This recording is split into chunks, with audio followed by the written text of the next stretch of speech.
Y ahorita vamos a hacer otra vez, bueno, no todos los que llevan laboratorio llevan la clase conmigo en la teórica, pero vamos a hablar un poquito sobre el tema de lo que es los planos de señalética y seguridad y bienestar ocupacional. Entonces vamos a hablar un poquito de todo con respecto a eso, las presentaciones, qué cosas evaluar, ciertos puntos de seguridad ocupacional para tomar en cuenta y después el planteamiento de eso. Prácticamente el plano es bastante sencillo, solo que hay que tomar en cuenta ciertos puntos que son los que vamos a mencionar. Y dos alternativas para plasmar la señalética en los planos de AutoCAD. Entonces vamos con lo siguiente.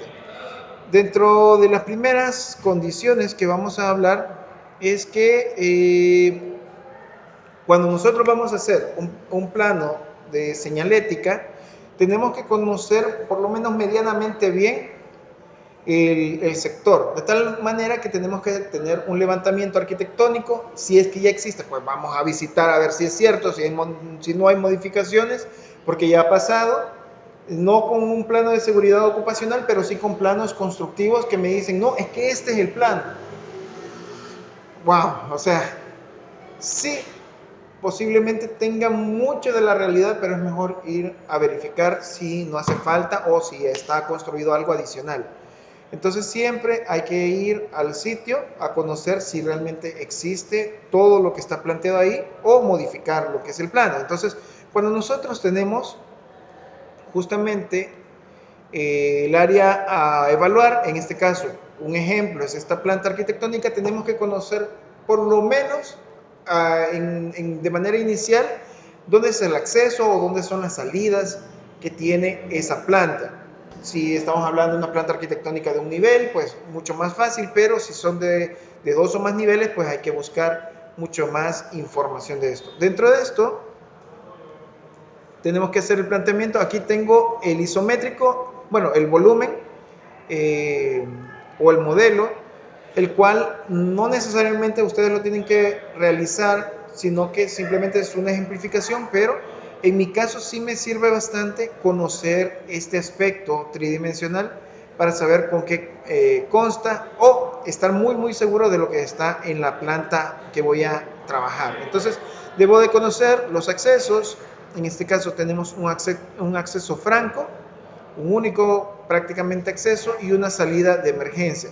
Lamentablemente, esta salida de emergencia, o sea, prácticamente aquí tenemos como un zigzag más o menos aquí, pero es fácil de entender y con lo cual podemos trabajar. Hay un jardín central aquí, esta es una segunda planta con la cual tenemos que identificarnos y si vamos a hacer el planteamiento de un plano de seguridad y bienestar ocupacional o de señalética que va enfocado en ese ámbito, también tenemos que conocer de cuánta gente es la que labora en los sitios.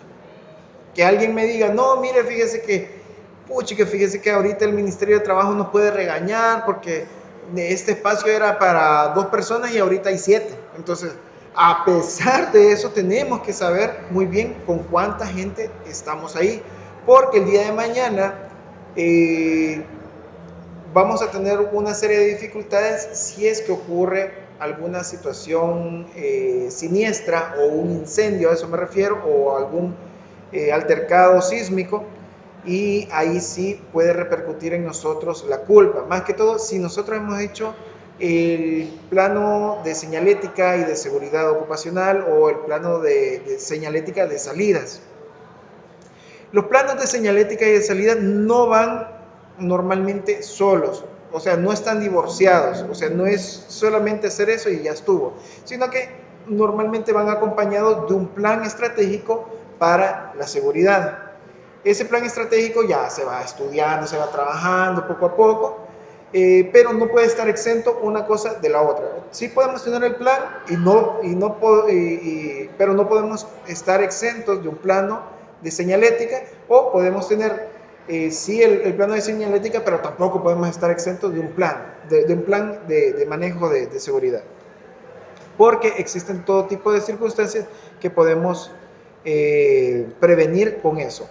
evaluamos todos los puntos, evaluamos hasta para dónde abren las puertas, cuáles son las puertas, cuánta gente está laborando en cada sector, qué tan complicado puede ser una salida e incluso podemos evaluar si necesitamos más puertas de salida, si necesitamos más aperturas de espacio para poder trabajar las zonas para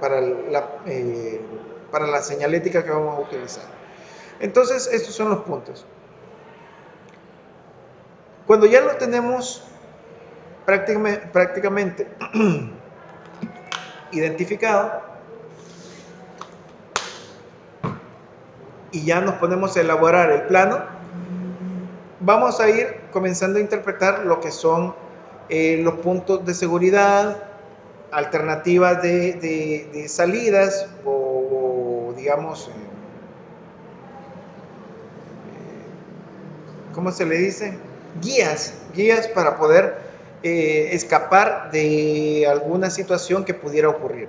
Pero dentro de estas situaciones, uno de los puntos que es bastante recurrente y que es bastante peligroso es justamente lo de incendios. Entonces, la señalética de incendios, que es prácticamente esto para ubicar el extintor, también tiene su lógica y es parte de lo que vamos a hablar justamente ahora con respecto a digamos, a la tecnología para prevención de incendios.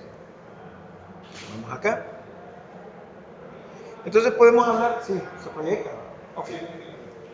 Entonces podemos hablar que la tecnología básica de la protección contra incendios se entiende como el conjunto de conocimientos, normas y recursos disponibles para prevenir, controlar y eliminar el fuego, salvaguardando la vida de las personas y los bienes en caso de un siniestro y eliminándolos o reduciendo las consecuencias directas que pueden derivarse del mismo. Cuando ocurre algún altercado de este tipo de magnitud, lo que nosotros tenemos que buscar es que la gente logre o que el edificio tenga las condiciones suficientes para que la gente se ponga en resguardo. No es que incluso a veces entra en confusión y creo que en la clase que hablamos sobre el sistema estructural, describimos un poquito sobre eso, y un edificio no es que sea realmente antisísmico, sino que es sismo resistente. Igual pasa con un edificio que esté previniendo algún incendio, no es que realmente sea ignífugo, sino que estamos previniendo que ocurra algún altercado mayor y que tenga que tener todas las condiciones posibles, porque la salvaguarda de la vida humana es la prioridad. De ahí lo demás se puede perder, maquinaria, ni modo, papelería, información, todo eso se puede perder. Es lamentable, son bienes materiales, siempre pues sí duele, pues, o sea, aunque sea una empresa privada no sabemos las condiciones, si tiene seguros, no sabemos. Pero lo peor que se puede perder realmente es la vida humana, porque eso es irrecuperable. Entonces son cosas que tenemos que conocer, y para esto la tecnología básica del manejo del fuego es una serie de elementos que tenemos que considerar para poder avanzar con respecto a la señalética de esta área. Así que el fuego se considera como una oxidación rápida con presencia de luz y de calor. Esa es prácticamente la información o la descripción de lo que es este elemento. Y cuando el fuego se sale de control se llama incendio. El triángulo de fuego se consideró como la única teoría que explicaba el fuego, y se decía que aparecía por la existencia de 3 elementos: el oxígeno, el combustible y el calor. Pero ahora vamos a hablar de que hay un cuarto elemento que, tras analizarlo, realmente no es que simplemente por tener estos 3 puntos es que se va a generar por lo menos un fuego. No. ¿Por qué? Porque yo le ponía el día sábado de que en San Miguel hace mucho calor, hay madera, digamos, en algún punto, hay oxígeno, hay aire, ¿verdad? Y la madera es el combustible, ¿verdad? Entonces hay temperatura, hay calor, el combustible que es la madera, y hay oxígeno, pero no están agarrando fuego las cosas. Tal vez pudiera algo comenzar un incendio, pero no es que solo por tener esas condiciones va a ocurrir, sino que hay un punto adicional que es lo que vamos a ver ahorita. Así que en los años 70 del siglo pasado, y al evolucionar el estudio de ingeniería de los incendios y del fuego, se encontró que la anterior teoría era incompleta, aunque no falsa, ya que teniendo estos tres elementos no necesariamente había fuego. Hoy se dice que para que exista fuego se hace necesario un cuarto elemento, que es la reacción en cadena, y esto originó la teoría de la pirámide o la teoría del tetraedro del fuego, que tiene como elementos constitutivos el material combustible en condiciones adecuadas, o sea, el combustible, la temperatura en condiciones adecuadas, el elemento oxidante o el aire, digamos, el oxígeno, en condiciones adecuadas, y la reacción en cadena o la ignición que puede encender ese fuego. Porque si no está esa ignición, pues no va a encenderse nada. Así que podemos describir cada uno de los puntos que vimos anteriormente de la siguiente manera. Un combustible es toda sustancia que pueda arder en condiciones adecuadas y se pueden clasificar de acuerdo a su estado físico en el cual se encuentra. Pero sí me gustaría hacer un paréntesis con respecto a esto, y es que si bien muchos elementos pueden ser combustibles, a veces llegamos a confundir un poquito lo que es que algo sea inflamable, que sí es combustible, pero que solamente sea inflamable es un rollo, a que sea también combustible. Lo inflamable es que puede agarrar fuego al igual que el combustible, pero el problema del combustible es que dura. O sea, un elemento combustible tiene más, digamos, proyección en tiempo de generar energía consumiéndose, mientras que algo que simplemente es inflamable, como puede ser un aerosol. Yo les ponía el ejemplo de que alguien puede estar fumando, digamos, y a veces hay videos donde aparecen mujeres que se están arreglando, pero están fumando y están tirando, digamos, el aerosol, algún tipo de fijador de cabello, y justamente el aerosol toca la brasa del cigarro y agarra fuego todo eso, o sea, le quema el cabello. Entonces ya he visto esos videos, son cosas que pueden ocurrir, por eso hay que tener cuidado. Y si bien es algo peligroso, realmente el aerosol, además de que dice la advertencia, dice que es inflamable, pero no es combustible. Mientras que el combustible, si alguien, digamos, rocía gasolina o incluso aceite, gas oil, o sea, entonces ese elemento sí puede quedar con problemas. Bueno, ustedes pueden darse cuenta en ciertos ejemplos o ciertas tragedias que pueden ocurrir en alta mar, que si botan el petróleo y agarra fuego eso, pues está sobre el agua, o sea, no se apaga así nomás. Entonces, las condiciones son bien problemáticas con respecto al combustible, pero son solo un par de nociones que me gusta aclarar con respecto a ese punto. Entonces, como los combustibles tienen una materialización, podemos mencionar que existen los combustibles sólidos, que son generalmente todos los productos que contienen celulosa, como la madera, el papel, etc. La característica de este tipo de combustible es que dejan brasa y generalmente producen humos blancos. También tenemos combustibles líquidos, tales como puede ser el petróleo o sus derivados, como puede ser la gasolina, aceites, los alcoholes, las acetonas y los productos elaborados en base a ellos, como también puede ser pintura, barnices, los esmaltes, entre otros. Y las características cuando se prende fuego de este tipo de combustible es que no dejan brasa, pero producen humos negros. Y los gaseosos, como el gas natural, metano, etano y propano en la atmósfera, también es otra característica, otra manifestación de combustible, pero en esta condición de estado. También tenemos otra clasificación que es, digamos, combustible nuclear, pero las características de este tipo de combustible aún se están estudiando, no se tiene, digamos, un consenso, son situaciones que salieron a relucir, pero que normalmente se hablan en las características tras el caso de Chernobyl, y podemos encasillarlo hacia ese punto, que son con condiciones físico-químicas muy peculiares, pero solamente para nombrarlos de que existen. Ahora, otra característica de las 4 que evaluamos es que la temperatura debe estar adecuada en un material y puede definirse de una forma, como una forma de energía. Este elemento es importante porque todos los materiales combustibles necesitan que se les suministre una cantidad de calor adecuada para producir vapores que puedan arder cuando llegue a su punto de ignición. Ustedes, digamos, pueden tener incluso algún cerillo encendido y si lo pasan en este trozo de madera, si bien no es un trozo fuerte o robusto, tampoco es que vaya a agarrar fuego de inmediato, sino que tiene que pasar un tiempo con ese, digamos, ese ataque de esa temperatura, de esa llama, para que comience a trabajar sus moléculas para que tomen el fuego. También otro punto de los 4 es que necesitamos el elemento oxidante, que es prácticamente el aire, el oxígeno que tenemos. Para que un cuerpo entre en combustión es necesario la presencia de un agente oxidante, el más común es el oxígeno, que se encuentra en el aire normalmente en una proporción del 21%.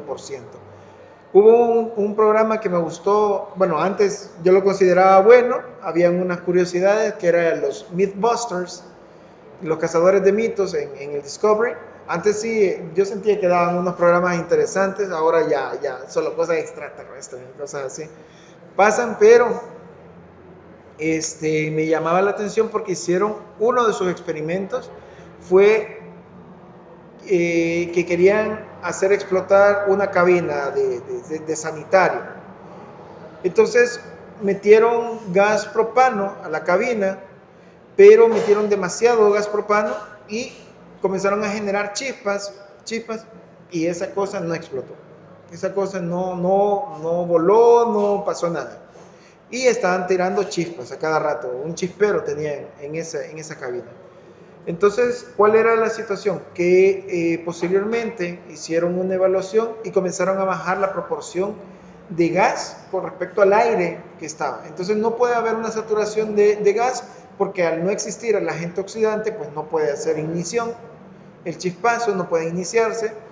Y cuando lo disminuyeron, no me acuerdo el porcentaje que mencionaron, pero al disminuirlo no era mucho realmente lo que necesitaban, que me lo voy a inventar, tal vez un 20%, un 18%, de gas con respecto a un ambiente. Entonces, con respecto a eso, y cuando echaron el chispazo, ya había una mezcla del aire con el gas, ahí sí, voló en 1000 pedazos. Entonces me llamó la atención y por eso, digamos, dentro de esta consideración, son puntos que uno puede evaluar. Tampoco es que uno vaya a comenzar a poner chisperos en todos lados para ver si algo explota, pero son cosas que uno puede tomar en cuenta y puede evaluar. Y el otro punto de los 4 elementos que me pueden generar el fuego es la reacción en cadena. Así que es el calentamiento de las moléculas del aire hasta convertirse en moléculas inestables llamadas radicales libres y la formación y consumo casi simultáneo de estos radicales, o sea, la combustión, parece ser la vida de la llama. En otras palabras, es el aglutinamiento de los 3 factores anteriores en condiciones adecuadas para producir el fuego.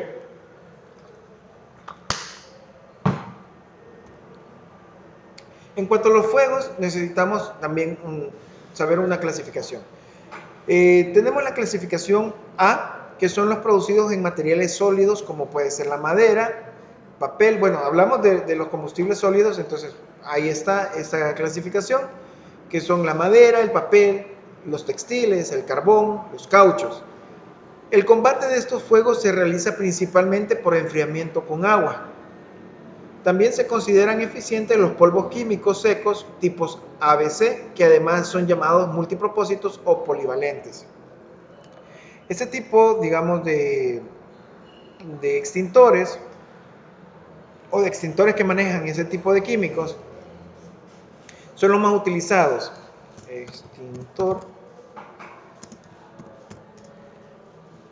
Son los más utilizados por el hecho de que se tiene una amplitud o una gama un poquito más grande para poder acabar incendios o inicio. Acuérdense, el extintor no es para apagar realmente un incendio, sino que para apagar el iniciador del incendio. Ya el incendio ahí grande, pues yo ya no meto mano, pues ya no tengo la capacidad, ni el extintor tiene la capacidad para detener eso. Pero, digamos, algunos de los extintores más frecuentes es el tipo ABC, ya vamos a hablar un poquito más adelante con respecto a esto.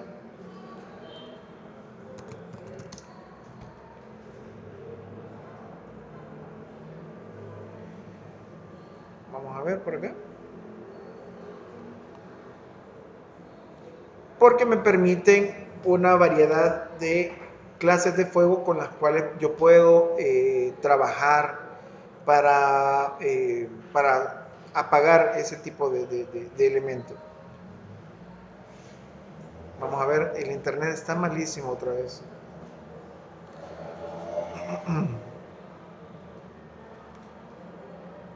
Entonces, un ejemplo es como el que vemos acá, más o menos. Vamos a ver. ¿Se observa? No quiere cargar mucho. Pero hasta la forma, hasta los colores con los cuales se designa ese tipo de extintor, pues pueden diferir y es por el tipo de clasificación.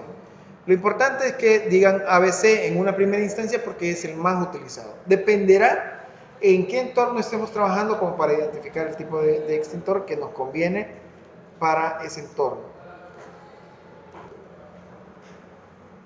Pero yo buscaba, porque dice que, bueno, por ejemplo, en una gasolinera, ahorita que estaba contando eso, me puse a pensar que por la troncal, una vez, bueno, el año pasado fue con una rastra, Sí. colisionó ahí, que hizo mal viraje y perdió el control y volcó. Pero la cuestión está que se deshizo porque cuando, bueno, quizás acababa de, eso fue en la mañana y en la tarde que pasé, no había quedado la cuestión del vagón, se puede decir, se consumió todo. O sea, se lo comió y se comió toda la vegetación que había alrededor, se comió los cables que estaban algo lejos y lo quemó. O sea, hizo una sola quemazón y según los que estaban ahí cerca, se hizo como una bola expansiva, onda expansiva, que quemó todo.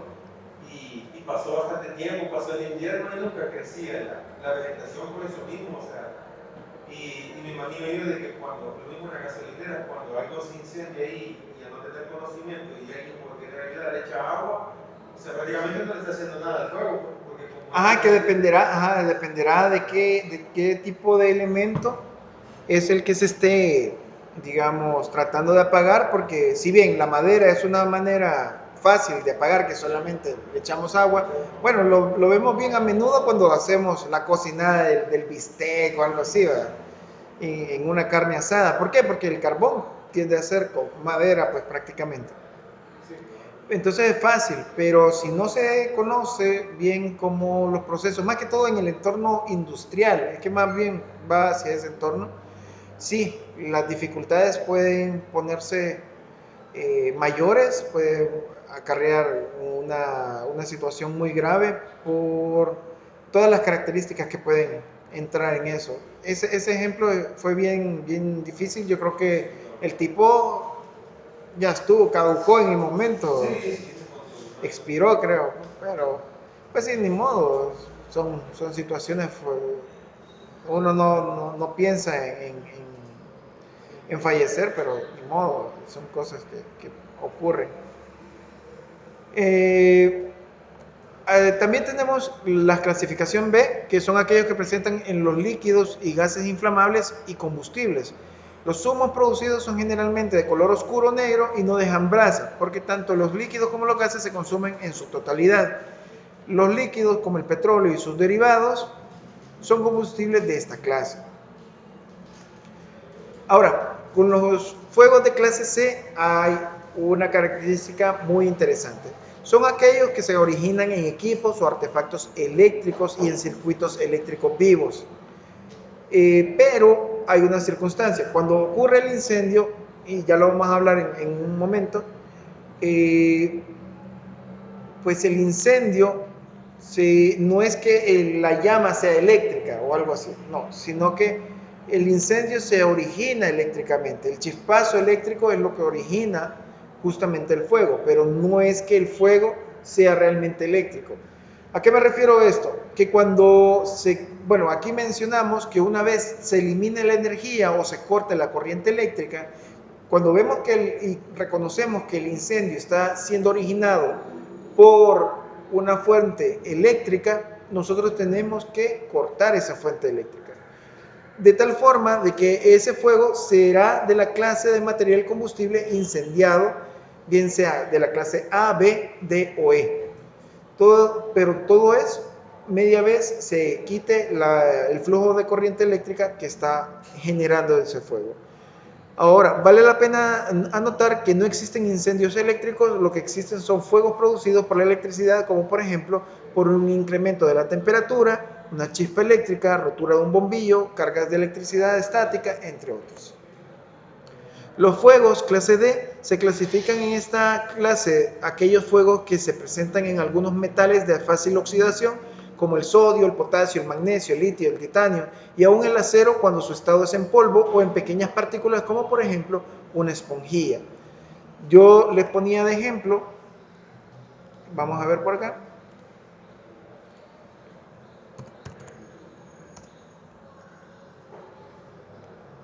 Vamos a ver si sale.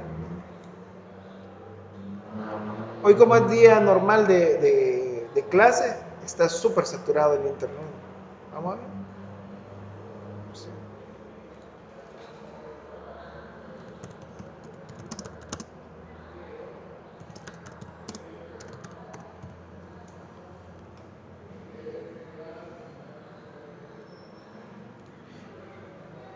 Entonces, vamos a ver qué pasa este anuncio.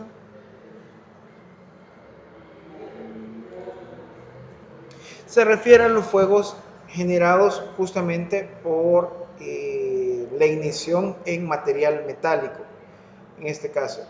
Aquí hay un pequeño cortocircuito, como lo vieron, sumamente pequeño, con una sobrecarga, con una batería sencilla, pero que puede generar un incendio en cadena con respecto a eso. Es algo que parece hasta ridículo, pero sí existe. En algún momento yo conocí, tras, digamos, algunos ejemplos, conocí que existía un material que le conocen como termita. No es los animalitos que comen madera, sino que es justamente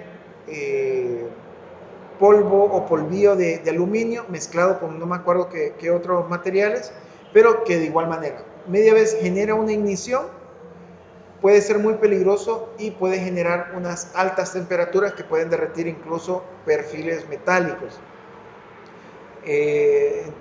Porque es digamos, una reacción en cadena de eso. Si bien este es un pequeño ejemplo, algo sencillo, les queda... ¿Ah? Es esponjilla de acero, son fibras de acero, pero son sumamente delgadas. Entonces se sobrecalienta y comienza a quemarse una tras otra. ¿Ah? Cabal, como los mascones. Cabal, como los mascones metálicos. Así que existe incluso esa clasificación, la de fuegos clase D, que es justamente por este tipo de características de materiales. A pesar de que es metal, puede generar un incendio. Y tenemos los fuegos clase E, aún me faltan un par.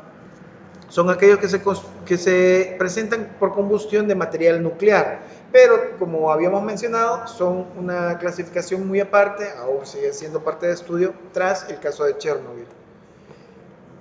De ahí tenemos finalmente los fuegos clase K, que es la más reciente clasificación de los fuegos y se identifica con la clase K y con la letra K, e involucra en ella los que tienen como material combustible aceites industriales o domésticos. Les ponía de ejemplo de que hubo un caso que, si no mal recuerdo, fue en Rusia o en uno de esos países que involucra la antigua Unión Soviética, y que tenían que pasar un túnel.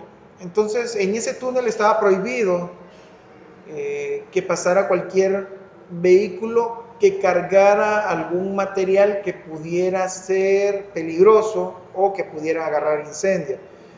El problema fue de que no estaba clasificado ese tipo de elemento. Ahí les voy a contar dos características con respecto a esta clasificación, y una es la de la anécdota que les estoy mencionando.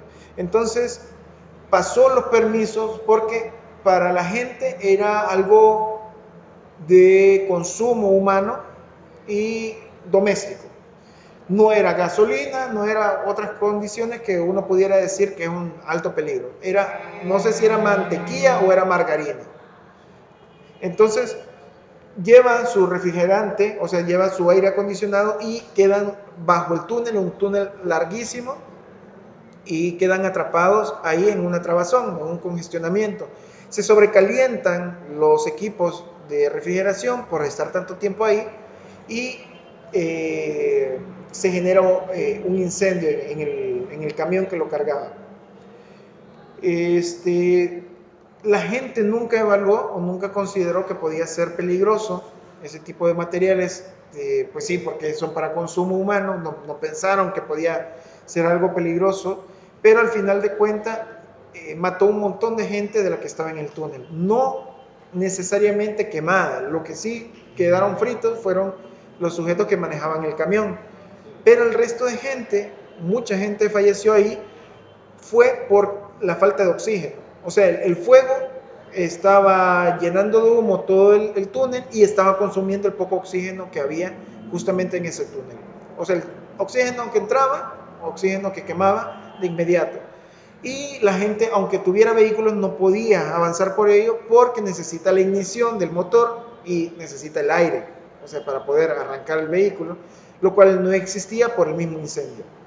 Entonces la gente murió ahogada y asfixiada por el humo.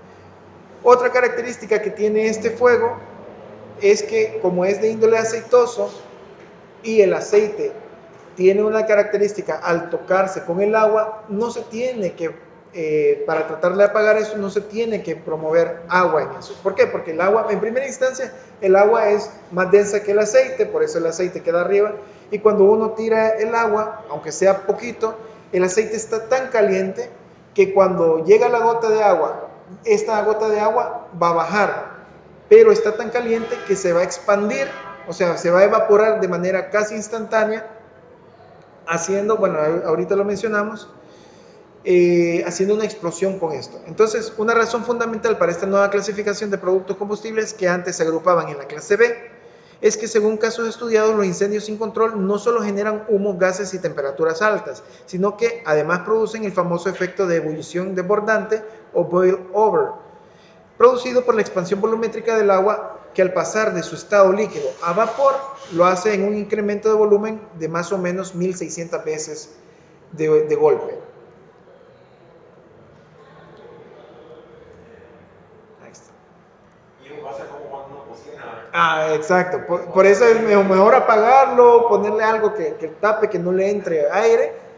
Hay un video donde hay un tipo que ve así que va saliendo humo y quita la tapa y una gran humazón, pero ya comienza a entrar aire y ¡buf! Ya hace así la gran llamarada. Ya eso ya se vuelve un peligro. Así que, teniendo esa noción de los fuegos, que es bueno saberlo y con eso contextualizar qué es lo que vamos a utilizar, podemos comenzar a preguntarnos cuántos extintores de incendio debemos de poner en el lugar de trabajo. El número mínimo de extintores debe de determinarse dividiendo la superficie a proteger por la superficie de cubrimiento máxima del extintor indicado en la tabla que vamos a ver a continuación y aproximando el valor resultante al entero superior. Ya les voy a explicar a qué nos referimos. Este número de extintores debe de distribuirse en la superficie a proteger de modo tal que desde cualquier punto el recorrido hasta el equipo más cercano no supere la distancia máxima de traslado correspondiente. Por tanto, la tabla que nosotros estamos viendo a continuación me indica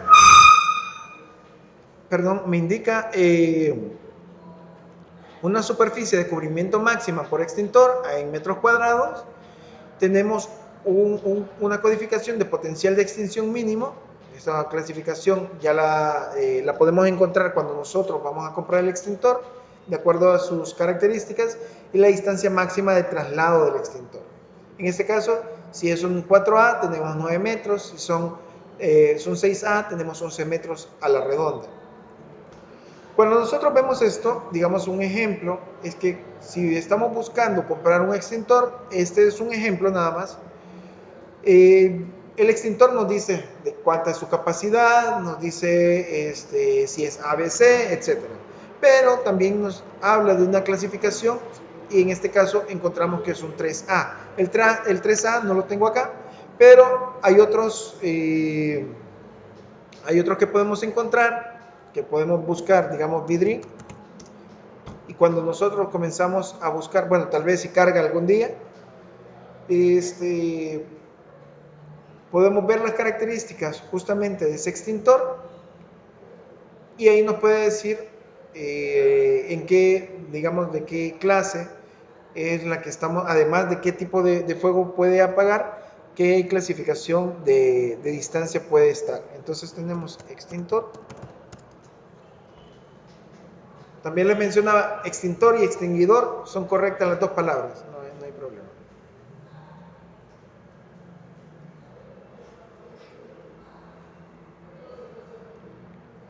Hay unos extintores súper chiquititos. Una vez compré uno de auto y cabal cuando lo iba a ocupar, ahí se caducó, ya no confío en esos chiquititos. Unos que son como azulitos, son una basura esas cosas. Va, en una moto es válido porque no tiene espacio. No, pero ya para un carro mejor invertir en un extintor normal. Bueno, el que alcance. Entonces tenemos el extintor, aquí nos dice la clasificación también, aquí dice que es para fuego ABC, pero más abajo nos dice que es una clasificación 4A. Por tanto, yo tengo este extintor dentro de las características que puedo alcanzar a 9 metros a la redonda. Entonces cuando yo tengo el plano, digamos este vamos a utilizar como primero, vamos a darle 9 metros de radio ahí, y es a todo esto a lo que se supone que puedo alcanzar con eso. Claro, hay obstáculos y para ciertos lados, digamos, aquí dice que puedo alcanzar hasta esta cocina, pero para llegar a esta cocina, aquí hay una pared, entonces yo tendría que hacer el recorrido mucho más largo, todo esto como una U, lo cual no es conveniente, pero prácticamente yo con este extintor de la característica que vimos hace un momento, podría alcanzar en caso de una emergencia a buscar apagar el fuego en una distancia que está aproximadamente alrededor de los 9 metros. De igual manera, yo aquí tengo otro y vamos a darle también 9 metros y estamos rodeando. Aquí está sobreprotegido este sector, pero ya con esto yo ya puedo alcanzar hasta estos puntos. Claro, un poquito más, un poquito menos, no es gran diferencia, pero ya con esto tenemos la noción de hasta dónde podemos llegar. De igual manera yo voy evaluando cada uno de los puntos, si bien no logramos abarcar todo al 100%, está bastante manejable cada uno de los sectores. Vamos por acá, ahí, aquí, 9 metros y acá también. Y el encargado de ver cuántos extintores, cuando se va a hacer un tipo de construcción así, digamos, el arquitecto o el ingeniero eléctrico. No, el que esté a cargo, porque ese es que en seguridad ocupacional, bueno, no importa qué tipo de organización sea, si es gubernamental, empresa privada, lo que sea, debe de haber una comisión la cual se tiene que formar de inmediato. Se supone que de inmediato que ya esté formada la empresa y que ya esté trabajando para velar todos esos puntos.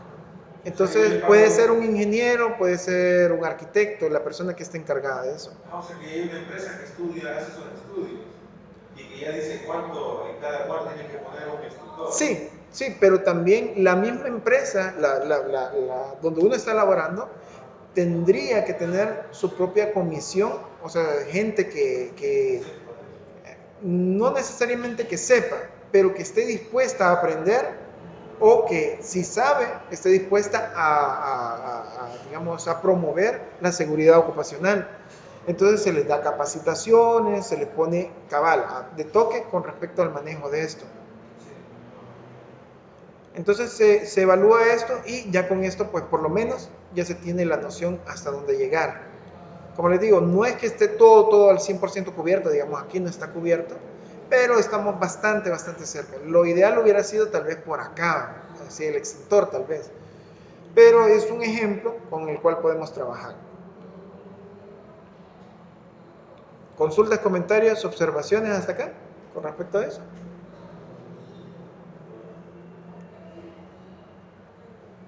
Y saber por qué en las casas no será tan importante poner un extintor, como sería. Es importante, pero no está tan al alcance del bolsillo eso. Y también, como que uno, pues sí, en la casa de uno, como que uno tiene un poquito más de cuidado. Pero en la industria sí puede salirse de control. Lastimosamente yo no tengo, lo compartí en algún momento en mi Facebook, pero lo estuve buscando y no lo encontré ese video, que una gente estaba en la empresa, es una empresa industrial, y agarra fuego, de repente un área. Y yo pensé que iba a ser el típico video que lo logran apagar, que lo logran controlar, etcétera. Permítanme, chicos. Denme un segundo.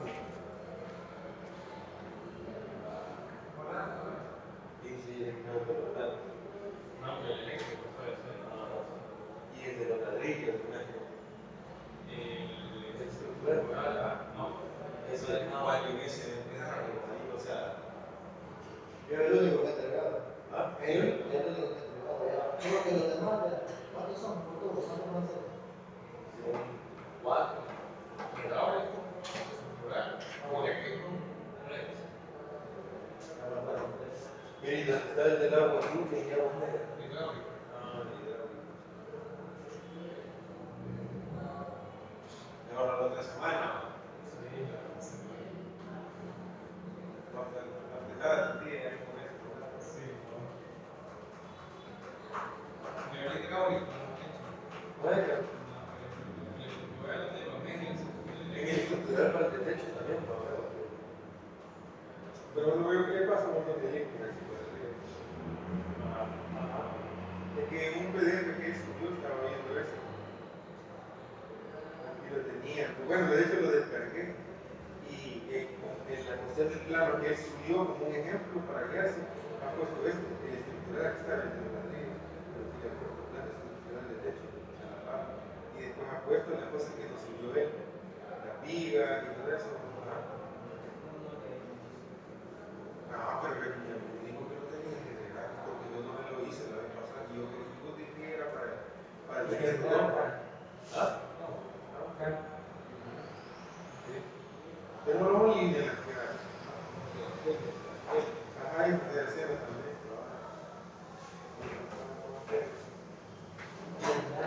Vamos a ver. ¿Sí? ¿Ah? Vamos a ver. Siempre no, no había terminado su parte y hace cuánto no dijimos, como... Vamos a castigar al muchacho. Gracias, chicos. Bueno. Entonces, sí, como les mencionaba, no es que una casa debería estar exenta de ese tipo de situaciones, lo que pasa es que es ya un poquito de inversión, no toda la gente conoce eso, pero es ligeramente más cuidadosa la gente en sus casas. ¿Por qué? Porque pues sí, es propiedad de uno, que tiene el cuidado un poquito más pertinente, pero en la industria sí. Entonces, en el caso ese que les mencionaba, ocurrió un incendio y llegaron rápidamente, wow, o sea, es cuestión de de segundos. Yo creo que no se tardaron ni 10 segundos en traer, no sé si uno o dos extintores, pero no se apagó, o sea, estaba fuerte cómo es que inició el fuego y no lograban apagarlo. O sea, fue cuestión, pero yo creo que el video no dura ni un minuto, creo, pero sí se veía grave. Wow, súper, súper fuerte el fuego. Y esas dos personas que iniciaron a tratarlo de apagar se quedaron ya sin carga. A todo esto, más gente había ido a traer más extintores y ya no se veían que eran dos, sino que eran como 5 personas echando extintores y entre ellos uno que era un extintor grandote, o sea, no era como con carretilla. Entonces, pero tenían ahí dispuesto. Y con eso, pero ya todo, o sea, fue fuerte el video, lastimosamente no lo poseo, pero lograron calmarlo. O sea, yo me sorprendí del video porque no era el típico de que como que, un fueguito y ya estuvo. Y que uno dice, esa cosa yo lo hago, pues no, sino que sí se vio serio. Yo llegué a pensar que cuando vi que no se apagaba, que lo mejor era escapar, pero esa gente sí, le hizo frente y lo lograron, pero estuvo difícil. Cualquiera era válido también que la gente huyera, porque estaba bien fuerte. E igual, en una condición así, no es que alguien se la tenga que llevar de Superman o de Saiyajin, nivel 4, lo que sea, no, sino que, o sea, las cosas son serias, pues ahí puede caducar uno y ya estuvo. Pero son ambientes industriales que lo mejor es controlar eso. No vamos a entrar en más detalle por el hecho de que no es justamente la clase de seguridad ocupacional, para eso hay un montón de cosas que se tienen que evaluar, pero que nos dan cierta noción con respecto a esto.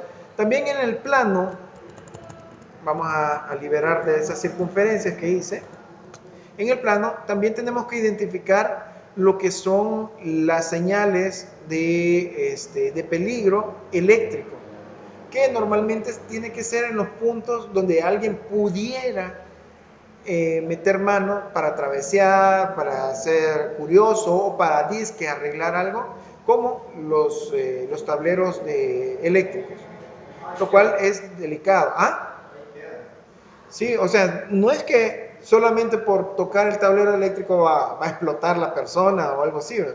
No, pero lo mejor es que alguien que sepa del área manipule ese tipo de equipos.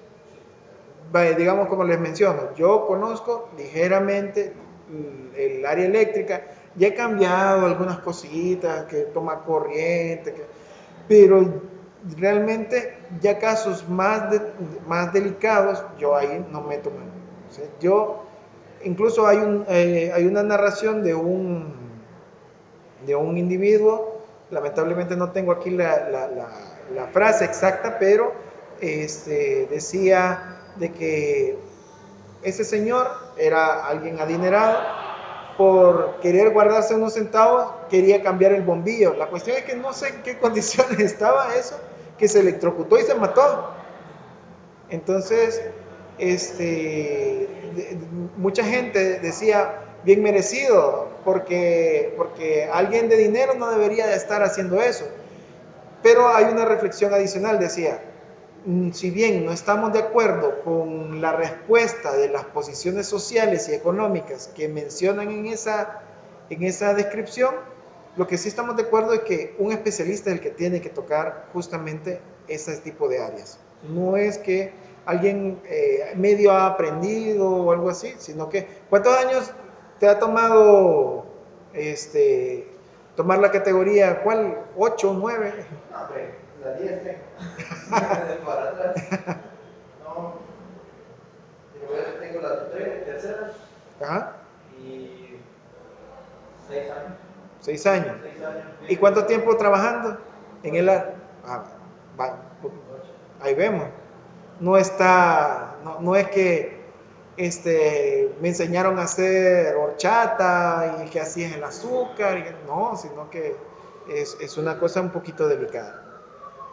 Ahora, también tenemos que identificar las salidas o la ruta de escape. La ruta de escape no está hecha solo porque sí, si bien es algo hasta risible, uno puede decir, es ridículo, pues, si ahí está la salida, ahí está la grada de este nivel. En caso de una emergencia, no toda la gente logra manejar el control personal, o sea, el autocontrol. Hay gente que se desespera. Yo tengo familiares, bueno, cuando tiembla, yo me pongo, o sea, alerta para ver qué es lo que va a ocurrir, si algo se va a quebrar, si algo se va a caer o algo así. Pero tengo familiares que media vez sienten el temblor, comienzan a gritar, o sea, y a veces, o sea, suena como gracioso, pero si bien varias veces en este país que es altamente sísmico, ocurre bien seguido como para que alguien, pero hay gente que no se maneja en esto. Entonces, las rutas de evacuación están hechas para que de alguna manera faciliten cómo, cómo abordar la salida más adecuada y la más rápida, hablando en la manera de lo posible. Todo esto va acompañado también, como les digo, de un plan de seguridad ocupacional, pero también ese plan, ahí van también un manejo de, ¿cómo se dice? Que se hace, pero se hacen esos escapes, pero son, ¿cómo? No, que son de mentira, ¿cómo es que le dicen? No, que hacen como una prueba digamos, de escape, un simulacro, ya está, gracias. Entonces un simulacro, algo, se me había ido la palabra. Entonces, tiene que ir de ese simulacro porque la gente comienza a guardarse en memoria este tipo de manejo. No para perder tiempo porque no sale. No, pues sí, parece ridículo, pero realmente hay gente que tal vez yo no he pasado una emergencia grave, no he llegado a ese punto, pero sí, tras algunos terremotos que han ocurrido aquí en el país y tal vez en el entorno donde he estado, sí he visto, digamos, un par de personas que estaban a mi alrededor que no, no le hayan, no le hayan ni para dónde salir. O sea, o sea, chicotean. ¿Han visto los chicotes que ustedes dejan la puerta ahí abierta, la ventana y comienza dándose duro? Así se comporta la gente, en pánico. Mire, y aguanta, eso dice que, no sé si se dio cuenta o se dio cuenta de cuando se quemaron las 3 torres. Dice que la persona que quedó ahí arriba era el esposo de una hermana de la iglesia, que quedó allá y ya no pudo bajar y contó la experiencia. Pagaron lo que pudieron y el muchacho que se tiró, que cayó en unas láminas, que no sé si se quedó o qué le pasó, pero no sé si se murió también. Yo creo que se murió, él fue yo creo que como 5 se murieron, creo. Ah, pero ese sí se tiró y se dio pero él no se alcanzó a tirar. La cuestión está que se fue para arriba. No sé qué horror. Pero el fuego, él cuenta la experiencia que él sentía que él se iba a consumir en el fuego. Y dice que un helicóptero de la policía fue lo que lo rescató. Ah, bueno, gracias a Dios porque le dio la oportunidad, pero contó su experiencia que sí, muchas personas no, lo que se tiraron ahí, o sea, fue la primera reacción que tuvieron ante el incendio que hubo adentro, porque no les quedó más chance, como donde estaban ellos había bastantes papeles, cosas guardadas así, como que más rápido, sin que Sí. todo el fuego. Ajá, entonces. Sí, ese fue uno de los casos más, ¿cómo le digo? Indignantes, creo yo, que ocurrieron aquí en el país. ¿Por qué? Porque está la ley de seguridad ocupacional y siendo una institución gubernamental no tenían nada de eso. No había escaleras de emergencia, no había señalética. La gente, como les digo, bueno, quienes hayan logrado ir algún momento a ese espacio de las 3 torres, lo que está habilitado, se darán cuenta que es un medio recoveco, más o menos. A mí, con otro amigo, bueno, a mi amigo le dieron el trabajo, hicimos un planteamiento de señalética, ya después de que ocurrió el incendio. No sé a qué arquitecto, a qué ingeniero le dieron o ganó la licitación, pero a mi amigo le pasaron el trabajo y yo trabajé junto con mi amigo para ese caso. No sé si modificaron después, no sé, pero cuando vi la planta yo dije, con razón la gente se pierde ahí porque sí estaba un recoveco. O sea, no era tan difícil, pero en una emergencia sí se pueden dar, digamos, algunas perdidas. Entonces la señalética de la, digamos, de la salida o de la ruta de evacuación, aunque parezca ridículo, sí es necesario porque la gente, y por eso los simulacros también son necesarios porque la gente se tiene que acostumbrar a cómo se debe de salir. Entonces no tiene ni siquiera que pensarse, no sé cómo explicarlo. Yo creo que en esta generación la mayoría hemos jugado más de algún videojuego, creo. Entonces hay unas cosas que juegos de pelea o algún tipo de juego que sea recurrente, uno ya lo hace por default. O sea, uno ya hace lo mismo, ya ni lo piensa, sino que los convitos de pelea o lo que sea, pero es porque existe esa repetición. Lo mismo ocurre en seguridad ocupacional. Salir de un lugar también requiere eso. Entonces, el planteamiento de la ruta también nos ayuda a entender si hay algún tipo de obstáculo, si existe algún tipo de obstáculo, pues hay que retirarlo, si las puertas abren adecuadamente en una emergencia, si abren para afuera, si son útiles algún tipo de acceso o de espacio, o es inútil. Todo podemos plantearlo ahí.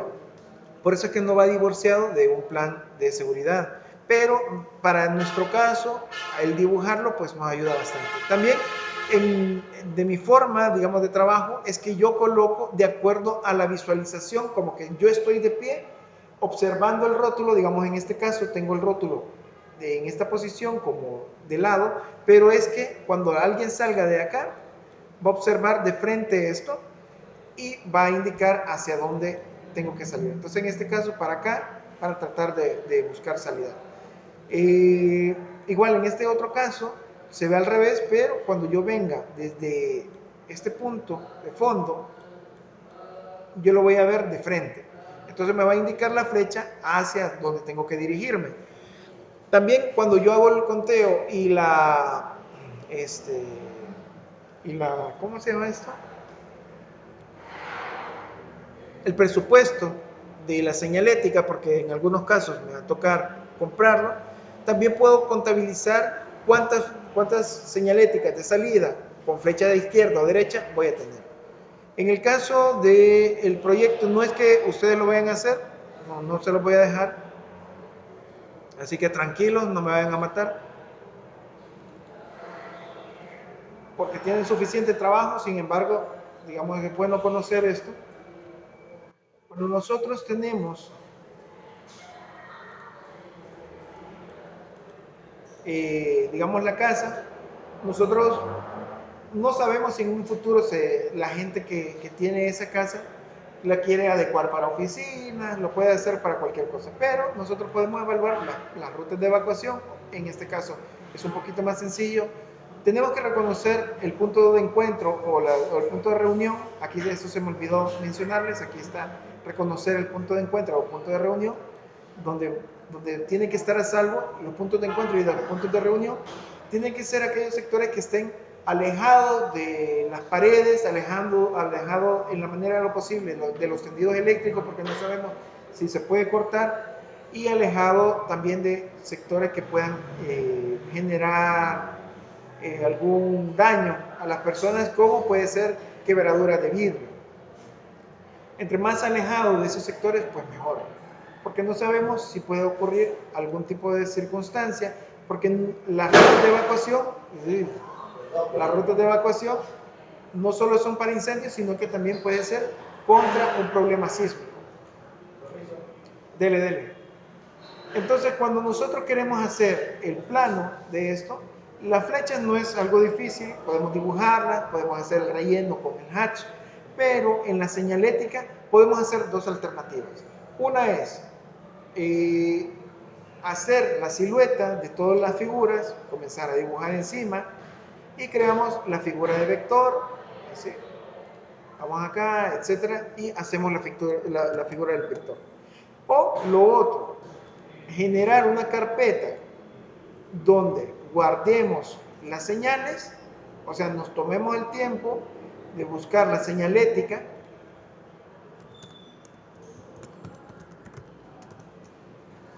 señalética que, digamos, claro, tiene que ser solita, digamos, este puede ser una buena señal, esta otra puede ser una buena señal, no así, porque si no nos va a tocar ir recortando. Y así como una imagen, como lo tenemos acá, podemos venir, le damos control C de copiar, nos vamos al plano y pegamos la señalética. Vamos a ver, ahí está. Y ya listo. Nos va a ahorrar un montón de tiempo, pero sí tenemos que armar una carpeta especial de eso y tiene que estar dentro de la misma carpeta donde está guardado el archivo que estamos trabajando para señalética. O sea que yo no puedo tener esta carpeta con todas estas señales, no la puedo tener, digamos, en el escritorio. ¿Por qué? Porque cuando quiera compartir el archivo, puedo compartir este archivo, pero me va a generar de que no encuentra. Una carpeta de estar. Sí, vaya, digamos, este es un ejemplo. Aquí, ¿ven? Me da la dirección, pero no encuentra el archivo. Entonces nosotros podemos plantear eso. También, si vamos a utilizar algún tipo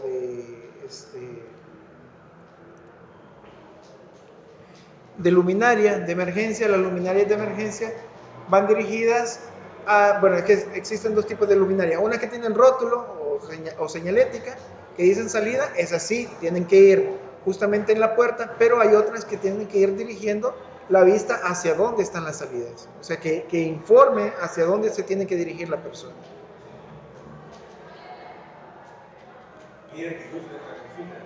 Ahí, digamos, en ese caso, como ese escritor que vi que estaba ahí en color morado, digamos, si usted hace el diseño, por decirlo así, de un extintor, ¿cómo le da el fondo? O sea, el escudo, como para quitarlo todo, eso lo puedo. O sea, digamos, Con hatch, digamos que este fuera.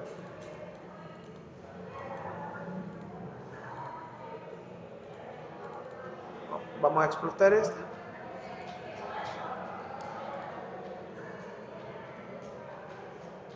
Digamos así. Yo voy con el hatch. La ventaja de dibujarlo así es que la ventaja de dibujarlo eso nada más. Es un hatch. O sea, yo me voy aquí. Ahorita explico. Me voy a hatch, que está en este cuadro de draws, de dibujo, donde está línea, círculo. Aquí está hatch. Le doy hatch y hay una serie de opciones. Bueno, después de dar clic me sale esta ventana o esa modificación de menú. En esa modificación de menú me dice qué tipo de hatch o de achurado quiero hacer. Para esto, como quiero que sea un color sólido, me voy a sólido. Acá. De ahí la otra opción es que me dice si quiero hacer un pick point o quiero seleccionar lo que quiero que se vuelva el relleno o el achurado. ¿Cuál es la diferencia? El seleccionar es que yo debo de tener ya establecido la figura, por decirles, si he hecho un círculo, puedo seleccionarlo. O si he hecho un cuadrado, puedo seleccionarlo. Pero este que tiene muchas figuras, ¿sí? Solamente la opción que puedo hacer es pick point. Porque cuando lo que va a buscar es el perímetro que pueda cerrar eso.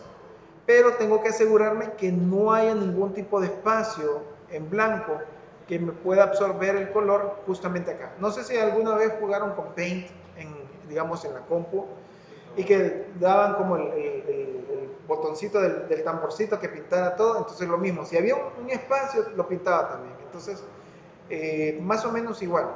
Así que con Pick Point le doy acá, vamos a ver, ahí está, reconoce el perímetro y los límites y me colorea o rellena justamente eso. Si es al revés, lo mismo. Si quieres pintar el extintor. Si quiero pintar el extintor, también. Pero en ese caso, si quiero pintar el extintor, ahí sí tengo las dos opciones. Puedo hacer el pick point y me reconocería todo lo de adentro, excepto este círculo y excepto este cuadrado, o puedo seleccionarlo. Si lo selecciono, me va a pintar todo. Pero si hago pick point, ahí sí me va a reconocer los perímetros. o debería. ¿Vamos? Ahí está. Sí, pero bueno, Ahí dependerá con qué quieran trabajar, pero para facilidad yo siento un poquito mejor lo de las imágenes.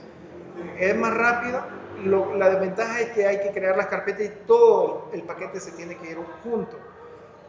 La ventaja de dibujarlo es que va a pesar menos el archivo, pero le va a tomar un montón de tiempo hacer todo eso y los hashs también. A veces se traban, a veces... Entonces, yo sí recomiendo en un 90% de que mejor ocupen la imagen y después la peguen, la ajusten el tamaño y ya pueden hacer su plano de señalética. que le preguntaba eso porque yo lo vi en los planos estructurales que usted le hizo como la base de color gris, pero la pintó toda, entonces yo sí saber cómo se hará eso, para pintarla. Ajá. Por eso estaban los ladrillos todos, pero había como las columnas, era, Ajá. usted la pintó de gris. Entonces eso es lo que quería. Pues es lo mismo, lo mismo. Y si uno no quiere el color sólido, pues puede achurarlo. Y por eso le da varias opciones, pero hay que irlas probando y hay que ajustar la escala para ver cuáles se ven bien o si realmente pega esa escala. En algunos casos, aunque trate uno de regularlo, no se logra, entonces hay que buscar alternativas en YouTube que solventen ese problema porque hay ciertas desconfiguraciones que pueden ocurrir, pero hasta ese punto, digamos, yo ya lo he arreglado, pero como no es muy recurrente, entonces a mí se me olvida, porque yo lo busco, la solución, lo arreglo, pero no me está ocurriendo cada rato, entonces tengo que volver a buscar la solución. Así que, bueno, eso sería. No voy a solicitar este plano, así que despreocúpense. Ahorita solamente, como les digo, el plano estructural, el plano hidráulico, el plano eléctrico y el plano de redes. Esos son los únicos que estoy solicitando. Aún tienen espacio, traten de apresurar el paso porque ¿para cuándo se los pedí? ¿Para viernes? ¿O para cuándo? Sí, pero no me acuerdo qué día. Viernes, creo. No me acuerdo, yo no me acuerdo. Así mejor. Yo no me acuerdo si fue jueves, no me acuerdo. Ya voy a revisar. Todos quieren para el domingo. No, me van a matar los compañeros.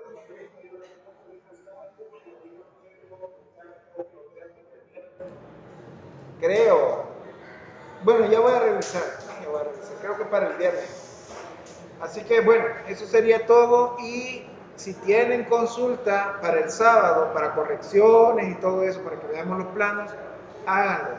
Yo voy a explicar un par de puntos adicionales y todo, pero preferiría revisar y que corrijamos los planos en la clase de laboratorio porque se supone que este sábado termina el laboratorio. ¿Este sábado venimos? No, igual, ya, o sea, la clase presencial de laboratorio no existe, por lo menos la mía ya no. No por el hecho de que casi nadie llegue, o sea, obviamente que casi nadie llega, sino que no sé, como que iban a ocupar los de INSAFOR el aula, creo, o algo así. Entonces no podían disponer de que, si bien limitado el tiempo o alguna cosa así, no sé por. Ellos sabrán. Dice para viernes 9, es el último a entregar, tarea 9, parece repetido. Ok, chévere. Y no voy a pedir impreso, no voy a solamente en digital. Así que entreguen, no hay excusa de que no tengan que entregar porque dice que van a tener tiempo suficiente y métanle la pata. Así que, bueno, hasta acá vamos a llegar. Muchas gracias por su atención y Dios me los bendiga.